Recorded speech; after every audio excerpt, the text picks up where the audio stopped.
He never pulled a trigger. He never ran through the streets. He wore silk suits, drove expensive cars, and ran his criminal empire from a mansion that looked more like a White House than a mob headquarters. Paul Castellano was the most powerful mafia boss in America, and that is exactly what got him killed. Paul Castellano was born in Brooklyn in 1915 into a world where survival meant loyalty and loyalty meant everything. His father was a butcher, and young Paul grew up understanding one simple truth. In their neighborhood, the men who commanded respect were not the politicians or the priests.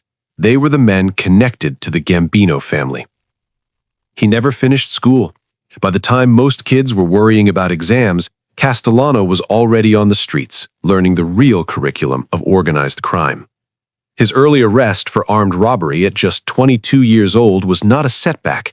It was almost like a rite of passage in the world he was moving through. But what made Castellano different from every other street-level criminal was his mind. He was not a hothead. He was not a man who enjoyed violence for its own sake. He was a businessman, cold, calculating, and deeply ambitious. His real rise began through family, literally. He married Nina Mano, whose sister was married to Carlo Gambino, the most feared mob boss in New York. That connection was worth more than any gun or any street reputation. When you were that close to Carlo Gambino, doors did not just open, they disappeared entirely. Carlo saw something in Castellano.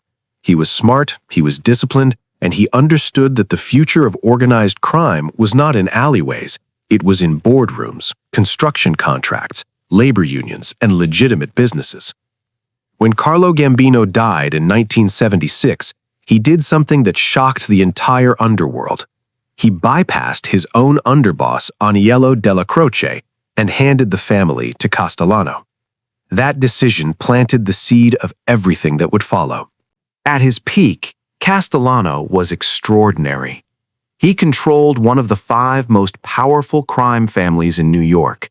The Gambino family had its hands in construction, garbage collection, the garment industry, airports, and meat distribution across the entire city. Castellano himself lived in a 17-room mansion on Staten Island, a place the press nicknamed the White House, complete with a swimming pool, an intercom system, and a housekeeper named Gloria Olarte, with whom he was secretly having an affair. Federal investigators who had placed bugs inside the mansion were stunned by what they heard. This was not a street gangster. This was a man running a multi-million-dollar criminal operation with the discipline of a corporate CEO. He kept the brutal, street-level violence at arm's length. He preferred negotiation, percentage cuts, and business arrangements over bloodshed. But in doing so, he created a dangerous problem. The men who did the actual dirty work, the soldiers, the killers, the risk-takers, began to feel that Castellano looked down on them. He was too clean, too distant, too comfortable in his mansion, while they faced prison sentences and daily danger. The FBI was closing in from every direction. The famous commission trial of the mid-1980s was targeting the heads of all 5 New York families simultaneously. Castellano was indicted on multiple charges, and the walls were closing in fast. Inside the Gambino family, a young and ferociously ambitious captain named John Gotti had been watching, waiting, and building alliances.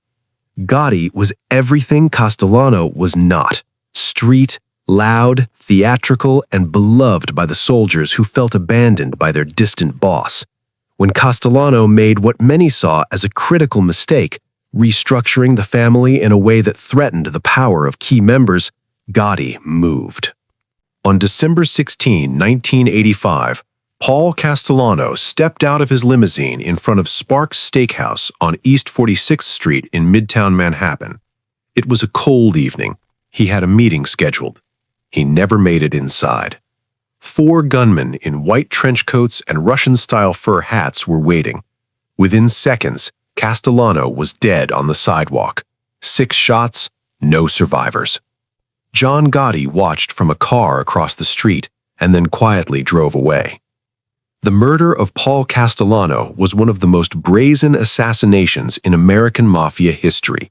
It was carried out in the middle of New York City during the Christmas shopping season on one of the busiest streets in the world. What it proved was brutal and simple. In the world Paul Castellano ruled, no amount of power, no amount of wealth, and no silk suit could protect a man who lost the loyalty of the people beneath him. He built an empire. He just forgot who was holding it up.